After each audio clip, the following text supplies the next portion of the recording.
Hello Nidorinas and Nidorinos, I'm KingNido, and today it is the Petalburg Razors going up against the Turrfield Ebonies. And as these two sides are having a look at their opening hands, let's have a look at this tale of the tape, where for the Turrfield Ebonies, they are currently sitting one spot away from being in that dreaded wooded crown position, and they need to start getting some wins to avoid that from happening. Whereas for the Petalburg Razors, they've had a solid start to this season, but they need to perform much more consistently than this if they hope to return to victory road. But with all of that said, let us know in the comments below who you think is going to win this matchup. Will it be the Colorless decks? Will it be the grass decks? Let's go!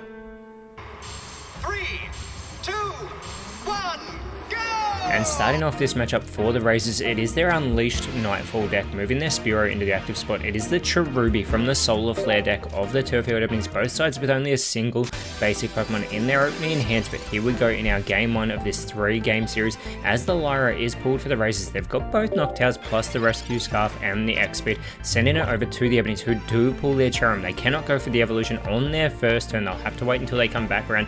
That Sweets Relay of the Cherubi does do 10 damage, and they do attach that first energy. They've already got the second Cherrim in hand, plus the Will, plus the Sunflora and the Blossom, but they get that 10 damage onto the Spearow as it comes back over to the Razors, who pull their Traveling Merchant. That can allow them to look at the top 4 cards of their deck and pull any Pokemon tools from there into their hand. And unfortunately for them, there are none there, so they will reshuffle their deck with that Traveling Merchant going into the discard pile. They can start to generate energy here, but that Glide from Spearow only does as much as that initial Sweets Relay. And the reason I say the initial Sweets Relay, because it gets stronger with every passing turn, but it is the Gloom being pulled for the Ebonies. Neither side yet to get a second basic Pokemon, and if you lose your active Pokemon with no bench, you automatically lose that game. But that Seed Bomb, 40 damage here from the Cherrim, bringing Spearow down to only 10 health remaining. It is in discard range, but the Razors, they do pull the Hoothoot just in time, and they've already got those Noctowls in hand. It's got that Insomnia ability, so it cannot be put to sleep as it gets its first energy for that wing attack. There is also the Rescue Scarf being attached to the Spearow, so if it is discarded from the game, it will go back into the hand of the Razors, permitting it is from offensive damage from the opposing Pokemon. As the Razors, they're thinking about how they want to approach this. Are they willing to drop that early point? If they were to retreat Spearow, they can't go on the offensive with the Hoothoot here, so they are going for the Glide, willing to get another 10 points, or 10 damage, onto the Cherrim, as that Memory Light that is pulled for the Ebonies, who still don't have a benched Pokemon of their own, but they can continue with these Seed Bombs here, as Cherrim has 60 health remaining. It is far from discard range, whereas Spearow, it has been discarded, although it does go back into the hand of the Razors. But that is the first battle point here for the Ebonies, taking the early lead in this 3-game series, where it is the first to 3 battle points, but you get 2 victory points for each of these 3 contests that you do win. So that third game is just as crucial as the first. This wing attack, 30 damage from the Hoothoot as Spearow is back online on the bench. Cherrim brought down to 30 health, and the Ebonies, they finally pull a second basic Pokemon. It is the Sunkern. They've already got the Sunflora in hand, and they are looking through that hand as they do put the Sunkern onto the bench. Taking their time, thinking about how they want to approach this. They are going with the first energy onto the Sunkern here. And they're going to retreat the Cherrim. Cherrim having 3 energy has a 1 energy retreat cost, so it only has to give up one of them. They have a quick look at the Sunkern here, the Sunflora, and they are going to go with that 10 damage from the tackle onto the Hoothoot. Keep it in mind, Noctowl requires 3 energies the second Spearow is pulled. These sides are starting to get some more cards in their hands, and Noctowl with that fly, it is online. They flip a coin for this. If they get the heads, 90 damage, and Noctowl takes 0 damage in the next turn. If it's a Tails, this move does absolutely nothing, and here we go, and it is a Tails. That is exactly what the Ebonies needed, not what Noctowl and the Razors needed here in game 1, as the second Sunflora is pulled for the Ebonies. This is their trip over Sunflora, where it is a coin flip. So the Solar Beam Sunflora does a guaranteed 70 damage for 2 energy. The trip over does 50 with a coin flip, potentially doing an additional 30, where that Will is crucial, but they're going with the guaranteed damage of the Solar Beam, getting that 70 damage onto the Noctowl here, as it is the Eagly buff being pulled for the Razors. Still no Fearow in sight or a second Hoothoot to get that second Noctowl online. They need to land the next fly so that Noctowl will not be discarded in the coming turn, but this will also discard Sunflora from the table. And it's another Tails for the Razors. They need their own will in hand, as it is the rare candy being pulled for the Ebonies, but no Oddish has been drawn just yet. And the Ebonies thinking about how they want to approach this. They do think of getting a third energy back onto the Cherum, but instead go with it onto the Sunflora here, and another 70 damage to discard Noctowl from the table, leveling the playing field between both sides. Sorry, not leveling the playing field, what am I thinking? It is the second point for the Ebonies. They are 1 point away from taking this game. This is not level whatsoever, because Spearow only has 70 health as well. They have that Eagly buff in hand, who could put the opposing Pokemon to sleep, and it could stay that way. And that is exactly what they've done. They have put Igglybuff onto the bench. They are going to retreat the Spearow. They're hoping that they can buy themselves a bit of time. This Sleeping Lullaby, guaranteed 10 damage, guaranteed to put the Sunflora to sleep. The Ebonies, they need to flip aheads for Sunflora to awaken.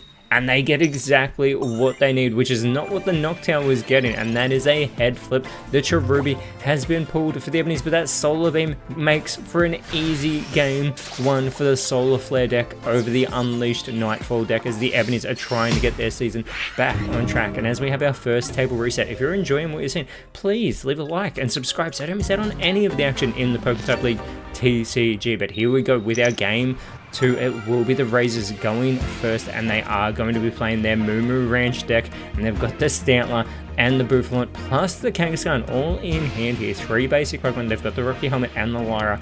Now Kangaskhan, the only one with a single energy attack cost going into the active spot. Stantler on the bench, it is the Leddybar from the Sap Sipper deck going onto the active spot and the bench as their 2 basic Pokemon in hand. They've also got the Meganium, the Rescue Scarf, and their own Lyra as well.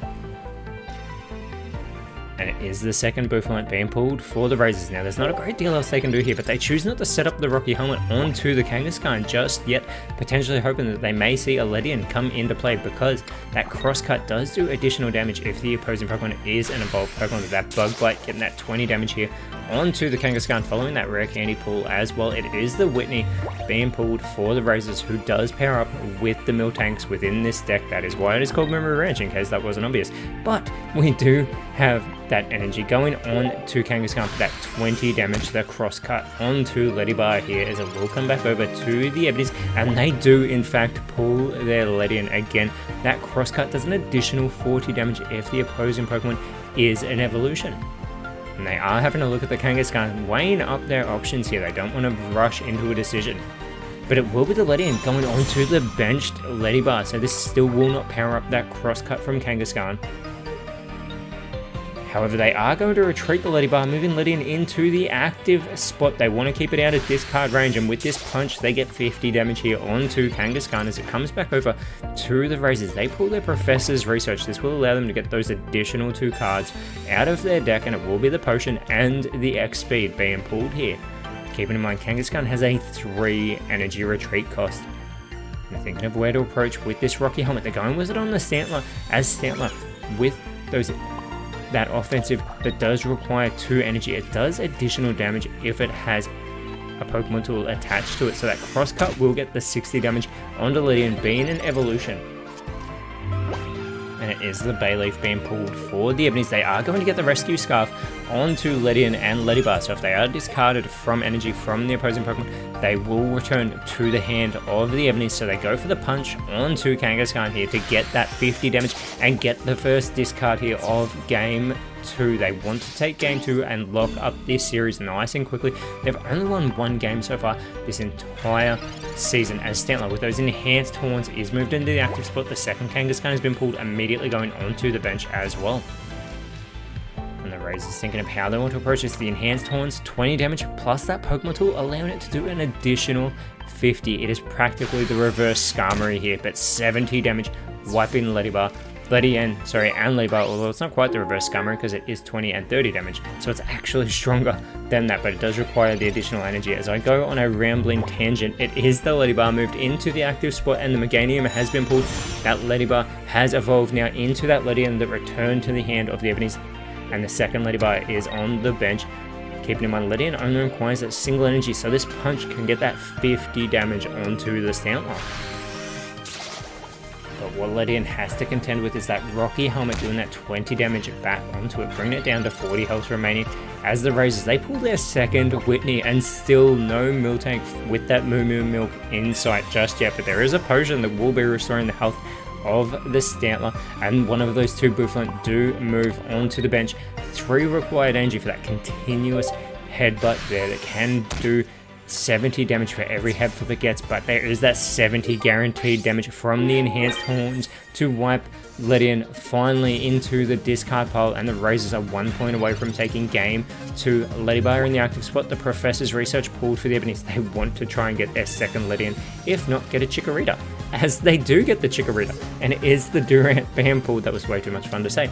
And Chikorita does go into the bench, as does the Durant, but the Ebonies need to think about how they want to approach this, because they have no Pokemon on the board that can withstand an enhanced horns from the Stantler here.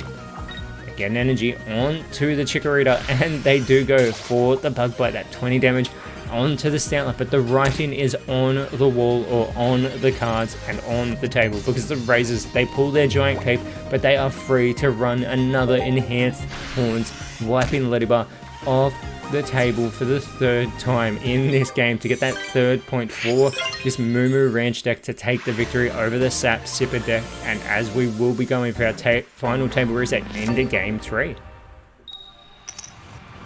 And it again will be the Razors going first with their final deck, the Undaunted Daybreak deck. And we can see the Igglybuff and the Zangoose in hand. They're going with the Igglybuff in the active spot, Zangoose on the bench. The Turrfield Ebonies' final deck is their Forest Guardian deck, but they've only got the Hoppip in hand. However, they've got that Professor's Research, and we've already seen that in play over every single season so far of the PokeType League TCG. But will it be appearing in season at BA?